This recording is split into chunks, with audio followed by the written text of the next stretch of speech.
በያላችሁበት ጥሩ ጊዜ እንላለን ከምሳ በኋላ ነው እኛ እንዳለንበት አካባቢ ከሆነ እንግዲህ ዘነብ ብሎ ከዛ ወዲያው ማርሽ ቀየረ በፍጥነት ነው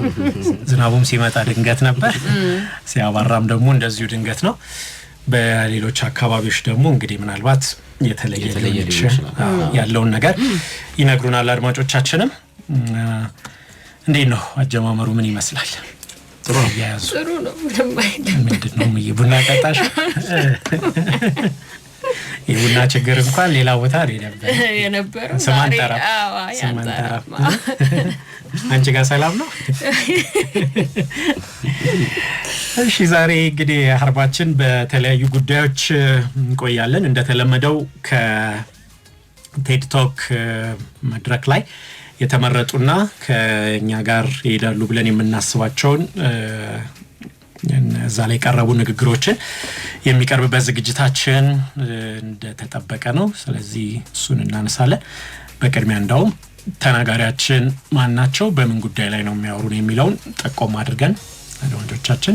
እሺ የዛሬ ቲክቶክ ተናጋሪያችን ዩራም ዮቬል ይባላል በዚህ ወሬ ላይ የሚያነሳልን ሐሳብ በተለያየ አጋጣሚ አዝነንና ልባችን ተሰብሮ ያውቃል ታዲያ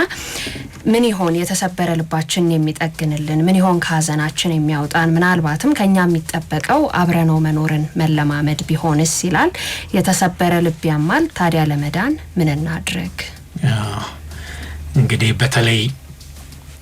ብዙ ጊዜ ያው ከፍቅር ግንኙነቶች ጋር በተገናኘ ነው እንዲህ ያለ ነገር ያጋጥማል የሚባለው ልክ ሌላ ቦታ ላይ አካላዊ ህመም እንደሚሰማን አካላዊ ህመም ራሱን የቻለው ህመም አለው ቁስል አለው ከዛም ይታከምበት ደግሞ የራሱ መንገድ አለው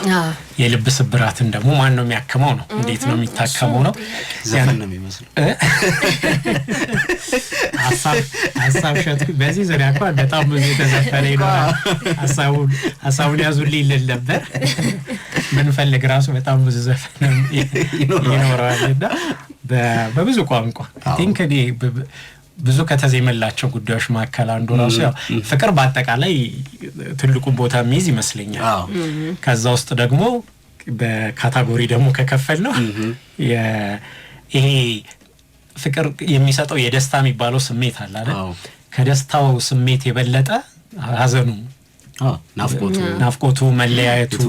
እሱን ተከትሎ የሚመጣው ለራሳሽ አልቻልኩም የመሳሰለው ተከትሎ የሚመጣው ህመሙን የሚያስተጋባው ነገር በብዛት የሚገለጽበት ጉዳይ መስለናል ስለዚህ ተናጋሪው እንግዲህ ከምን አንፃር ይሄንን ሐሳብ ያነሱታል የሚለውን እንመለከተዋለን እሱ አንደኛው ጉዳያችን ይሆናል ከዛ ደግሞ ወደ ምግብ አካባቢ እንሄድና ወደ አውሮፓ ጣሊያን አሁን ይሄን ስንገጣጥም ምን ሊሆን ይችላል የሚጣራው ቀጥሎ ምግብ አለን ጣሊያን አውሮፓ ነው መዳረሻችን አለን ከአውሮፓም ደግሞ አውሮፕላኑን የምናሳርፈው ጣሊያን ነው ማለት ያው ጣሊያን እኮ በምግብ በቃ ምን ታወጣላቸዋል እሺ አንድ ብቻ ጥሪ ያው የፒዛ ፈጣሪዎች ናቸው እንግዲህ እንደዛ ከሆነ ሌላ አንድ ፒዛም ያው የታወቀ ነው ምን ተላቀለ የነሱ ነው አጠቃላይ የሚታወቁበት ምግብ እንደ ይሄ የፓስታ እንትኖች የፓስታ ዘርዳ የምናነሳው ከምን ስለ ፓስታ ምን የሚባል ነገር ኖሮ ነው ሊባል ይችላልና እንግዲህ ባለማችን ብዙ ሰዎች ከሚመገቧቸው ምግብ ውስጥ እንግዲህ ያው መነሻው እዛ ነው ቢባል እዛ ተርታ ውስጥ የሚገባ ነውና ፓስታ ግን ደግሞ እዛ በራሱ ያው መነሻው ነው የሚባልለት ሀገር ጣሊያን የኮሚኒስቶች ምግብ ነው ይባላል ፓስታ ኮሚኒስቶች ብቻ ናቸው አይ ከኮሚኒዝም ከመምጣቱ በፊት ፓስታ አልነበረም ወይ ብለን ደግሞ እኛ እንጠይቃለን እጅ አብሮዳ እሱ ብቻ በዛ ዙሪያ የተነሳለ አንድ የጄምስ ኢማም የሚባል ጸሐፊ ትኩረቱን የሳበው ነገር አለ ግን እኛም ያው ኢትዮጵያ ውስጥም ደግሞ በጣም ዝነኛ ከሆኑም ታዋቂ ከሆኑም ከውጪ ምግቦች አይ ቲንክ እንግዲህ አው ራሱን የቻለ ጥናት ሊፈልግ ይችላል ግን ቀዳሚ ከሚባሉት ተርታ ውስጥ የሚሰለፍ ይመስለኛል የውጪ ምግብ ምን ትችላላችሁ ራሱ ሰቴ ሰዎችን ያበሻ ምግብ ይዘረዘሩልሽና መጀመሪያ የሚጠራ ፓስታ ያበሻ ነው ብለዋል አንዱ ከመብዛቱ የተነሳ እጭ ምግብስ ምንድነው ብሎ ሲጠይቅ ፓስታ እንደ ፓስታ አልፎርና እሱማ ያበሻ ምግብ ነው ስቲሌላ ስለዚህ እስቲ ያው ከኛም ጋር ካለው ነገር ጋር ተገናኝቶ የዚህን ጻፊ ማሳብ እናነሳዋለን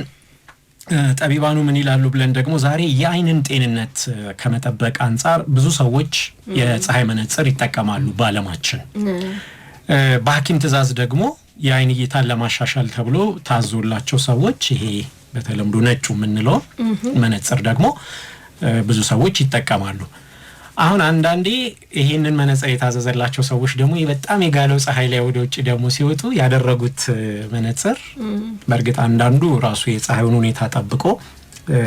እንትልል ይችላል ሶላር ነው የሚባለው ጋራድ ነገር ያደርጋል ደብዘዝ ያደርጋል እሱ እንዳለ ሆኖ የኛው ግን ነጭ የሚባለው የሚያደርጉ ደግሞ የፀሐዩን መነጽር የግዴታ ማድረግ የሚኖርብኝ ከሆነ ሁለት መነጽር እያስኩኝ ልንቀሳቀስ ነው ማለት ነው የሚሉ ሰዎች አሉ እና እንደ አይነት ጥያቄ ነው የቀረበላቸውና ስለዚህ ታዘዘልኝ በሐኪም የምጠቀመው መነጽር አለ ወደ ውጪ ሶጣ ደግሞ የፀሐዩን ብርሃን ለመከላከል ሲባል ሌላ የፀሐይ መነጽር ማድረግ ይኖርብኛል ወይስ እንዴት ነው ብሎ ጠይቆ ለዚህ ማብራሪያ ባለሙያዎቹ የሰጡትን ሙያዊ ማብራሪያ እናቀርባለን ከዛ ሌላው እንግዲህ ከዓለም ዋንጫውም ጋር የተገናኘ አጫጭር መረጃዎች ይኖሩናል ዛሬ ደግሞ የእንግሊዝ ፕሪሚየር ሊግ የጨዋታ ፕሮግራም ኩለ ቀን ላይ ይፋ ተደርጓል እንዴት ነው ፊክስቸሩ ዩናይትድ ደህና ነው ያው በሃል ሲቲ እንደምንጀምር አውቃለሁ ታዲያ ጥሩ እኮ ነው በደል ለመጀመር በደል ላይ ዊንዳል አይደለም እኔ እንደዛ ነው በደል አይደለም ባኔ አይደለም ካልሽ እኔ ከባለቤታው ከበላለው እንግዲህ ነው በደል ነው የሚጀምረው ዩናይትድ ብዬ መልካም ምኞቴን የገለጽኩት ከዚህ የተለየ ሀሳብ ካለ አላውቅም ሃል ሲቲ ላይ የተለየ ሀሳብ ይኖራል ምንድነው አርሰናልም ከኮቨንትሪ ሲቲ ጋር ነው የሚጀምረው የሊቨርፑል ከኒውካስል ጋር ነው በእነሱ የጦርነት ነገር ነው አሁን ያው ትናንትና ይፋ ተደረገው ደማምሻው አይደል ሊቨርፑል ስለዚህ ባስፈረመው ስፔናዊ ኮሳሱና ባስፈረሙት ተጫዋች ቪክቶር ሙኞስ በዛ ምክንያትም ባለፈው አመት የነበረው የዚህ የኢሳቅ ጉዳይ አንዱ ውዝግብ አለ የኢኪቲኬ ጉዳይ አብሮ ይነሳልና ፕሪሚየር ሊጉ መክፈቻ እንደሱ ከነሱ ጋር ሆኗልና ባለፈው አመት አይ ቲንክ መጀመሪያ አካባቢ ከነበሩ ጨዋታዎች መካከል ከ3 መጀመሪያ 3 ሳምንት ውስጥ በጣም ጥሩ ጨዋታ ነበር እንደውም ኒውካስል መጨረሻ ላይ ሊቨርፑል አሸነፈ የመጀመሪያውን 5 ጨዋታ ሊቨርፑል አሸንፎ ነው የጀመረው ግን ቢያንስ በዛ ጨዋታ ጎርደን በቀይወጥ ቢያንስ ድሮ ማድረግ ነበረበት ሲባል ነበር ያን ጨዋታና እናስታውሰዋለን ስለዚህ አሁንም እንግዲህ ጨዋታ የሚጀምሩት ከኒውካስል ጋር ሆኗልና አንድ ትኩረት የሚስብ ጉዳይ ሊሆን ይችላል እሱ ስለዚህ ያው የሶስቱን አነሳን ቶፕ 6 የሚባሉትን የሌሎቹንም ጨምሮ በዚህ በይፋ በተደረገው የእንግሊዝ ፕሪሚየር ሊግ የውድድር አመት ላይ ምን ደግሞ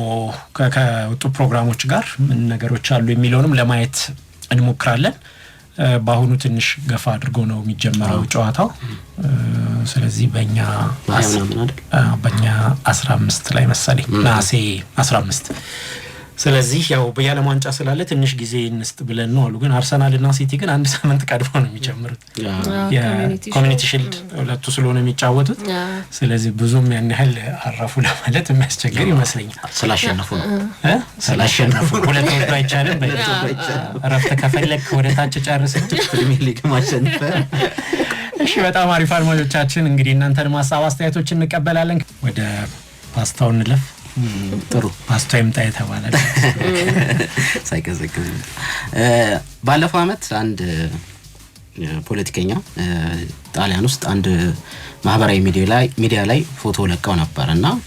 በሩዝ የሰሩትን ምግብ ነበር ያቀረቡት ከዛ በኋላ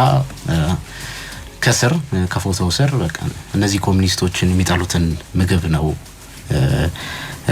በዚህ ቀን መልቀቅ ያለብን ብለው ሲናገሩ ነበር በዛ ጊዜ ነበር በዓል ነበርና እኚህ ሰው ደግሞ የጠቅላይ ሚኒስትሯ የጆርጂያ ሜሎኒ ፓርቲ ሆነው የጣሊያን ወንድማማችነት ፓርቲ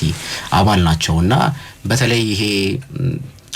ስጎ ወይም ስልስ የሌለው ፓስታ የኮሚኒስቶች ምግብ ነው የኛ ባህል አይደለም ብለው ሲናገሩ ነበር። ከዛ ብዙ ሰዎች ተቀባበሉትና ምን ማለታቸው ነው እንዴ ብዙዎቻችን የምናውቀው ጣሊያኖች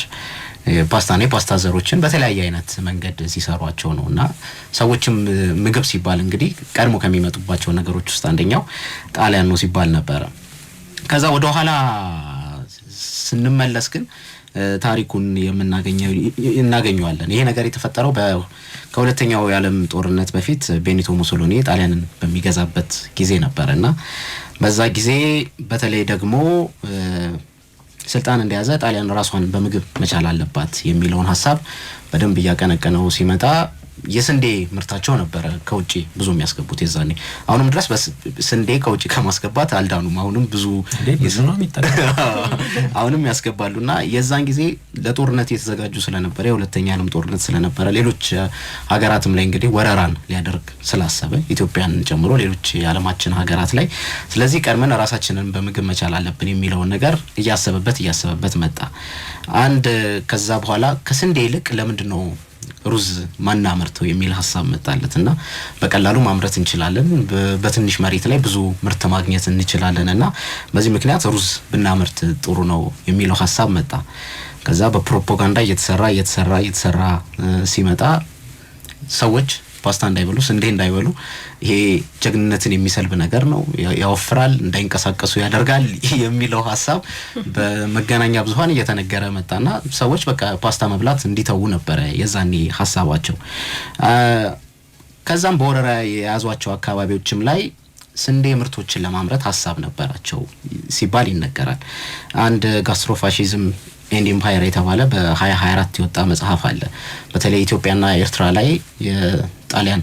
ጦር ከመጣ በኋላ አንድ ሊያሳካው የፈለገው የነበረው ነገር መሬቶቹን አልምቶ ስንዴ ከነዚህ ሀገራት ወደ ጣሊያን ለመውሰድ ነበር። ግን ያ ስኬታማ አልሆነላቸውም። አንድ በሰው እምቢባይነት አማካኝነት፣ ሁለት ከባቢውን በደንብ ማወቅ አልቻሉም። ለዛም ይሆን ቦታን ሊዘሩበት አልቻሉም። ሌላው ደግሞ የመሰረተ ልማት ሲባል ነበርና ከዛ በኋላ በቃ ጥቅልል አድርገው ትተውት እንግዲህ በተለይ የሰሜን የጣሊያን አካባቢዎች ላይ በደንብ የሚመረተውን ሩዝ የጣሊያን የአርበኝነት ምግብ አደረጉት። በዚህ መካከል እንግዲህ ይሄንን መንግስት የሚቃወሙ እዛው ጣሊያን ውስጥ የነበሩ እምቢባዮች ነበሩ፣ በተለይ በደቡብ አካባቢ ያሉና እነዚህ ሰዎች ያው መንግስቱን ሲቃወሙ አንድ የመንግስቱን ፕሮፓጋንዳ በደንብ የሚነገረውን ምግብ አትብሉ ተብሎ የሚባለውን ምግብ እንደ ተቃውሞ ማሳያ አድርገው ይቆጥሩት ነበር። ሩዝን ማለት ነው። እነሱ ፓስታ ይበሉ ነበር፣ ሩዝ አይበሉም፣ ፓስታ ይበሉ ነበር። ስለዚህ የሚቃወሙት መንግስት እያበረታታ የነበረው ሩዝን ስለሆነ እነሱ ሩዝን አንበላም ይላሉ ማለት ነው። ከዛ ሁለተኛው ይሄ ጦርነት ሊጠናቀቅ አካባቢ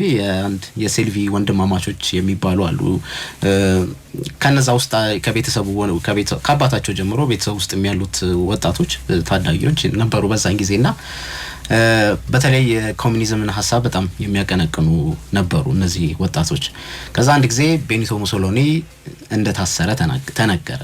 ታሰረ። ከዛን ጊዜ ምንም ደስታቸውን ለመግለጽ የሆነ ነገር ማድረግ ነበረባቸውና ከዛ ፓስታ አመጡ። ጎዳናዎች ላይ ምንም ነገር አላደረጉም፣ ዘይት አደረጉ እና ቺዝ አድርገው ለሰው አደሉት ማለት ነው። ይሄ ምንም ስጎ የሌለው ፓስታ የሚለው ከዛ ጊዜ ነው የመጣው። እነዚህ ሰዎች ደስታቸውን በዛ ገለጹ። ከዛ በኋላ ግን በሚያሳዝን ሁኔታ ሙሶሎኒ ድጋሚ የጀርመን ጦር ወደ ጣሊያን ገብቶ ተፈታ። ከዛ ከተፈታ በኋላ አንድ ያደረገው ነገር እነዚህን ወንድማማቾች የቤተሰቡን አባላት እንዳለ መግደል ነበርና ታንክ ማለት ተሰቅለው እንዲሞቱም ተደረገ እነዚህ የቤተሰቡ አባላቶች። ከዛ ጊዜ ጀምሮ ይሄንን ፓስታ ታዲያ ይሄንን ሐሳብ የሚያራምዱ የኮሙኒዝምን ሐሳብ የሚያቀነቅኑ ሰዎች እንደ ተቃውሞ መግለጫቸው አድርገው ይቆጥሩታል። አሁን ላይ ያለው የጣሊያን ወንድማማችነት ለጣሊያን የተባለው ፓርቲ ከሁለተኛው ዓለም ጦርነት በኋላ ለፋሺዝም የቀረበው ፓርቲ እሱ ነው ይባላልና ስለዚህ አንድ ያንን አላማ ማስቀጠያ አድርገው የሚያስቡት ይሄንን ፓስታ የሚበሉትን ሰዎች እንደ ኮሙኒዝም መቁጠር ነው የሚባለው ነገር እየተነገረ ነው ያለውና አሁንም የጣሊያንን ፖለቲካ የሚከታተሉ ሰዎች ሩዝና ፓስታ የግራና የቀኝ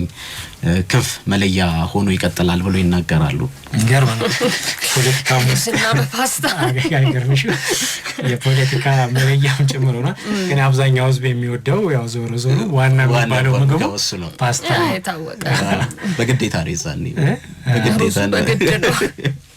ከሀገር እንደው በቃ የማይገባበት ነገር የለም የምግብም ውስጥ ገባ የምግብ ፖለቲካ ሆነ ማለት ነው ሰው ኳስ ሲል የምግብ ውስጥ ማለት አሁን እዛም እንደዚህ በኳስም አለ ክለቦቹ አሁን ይሄኛው እግር ኳስ ላይ እንኳን ብዙ ጊዜ በተለይ የሰራተኛው መደብ የሚደግፈው አብዛኛው ክለብ ያው እንደዚህ ወደ ግራ ዘመም ይባላል አይደል በብዙ ሀገሮች እንደዚህ አይነት ጣሊያንም አለ እንግሊዝ አለ አርጀንቲና አለ ላቲኖችም ላይ ብዙ ሀገሮች ላይ አለና ያው ባርሴሎናም አለ ያው የሪያል ማድሪድ የገዢው መደብ ክለብ ነው ይባላል ባርሴሎና ሌላ አይነት ጥያቄ ያለው እንዲህ እየተባለ ብቻ በየቦታው ላይ ይገባል እግር ኳስ እንኳን ብዙ ከዛ ጋር ብዙ የሚገለጽ ታሪክ አለ በምግብ ረገድ ግን ብዙ ማይሰማ ነበር እንግዲህ ያው በጣሊያን ደግሞ በጣም ዝነኛ ሆኖና ወደ ዓለም ብዙ እንግዲህ ካሳወቋት እኮ ነገሮች አንዱ ነው ፓስታ በምግብም ነው አንዱ የምትለየውም ጭምር ጣሊያንና እዛ ግን ያድዋ ጊዜ አንድ የምግብ ዴሊቨሪ የሚያቀርብ ተቋም ማስታወቂያ ሰርቶ ተመልክቼ ነበርና እንጀራ አድርገው በፓስታ እየበሉ ነበርና መልካም ያድዋ በዓል ብለው ፓስታው እንዲበንጀራ ተቀላል ድሮ ምግብ ቤት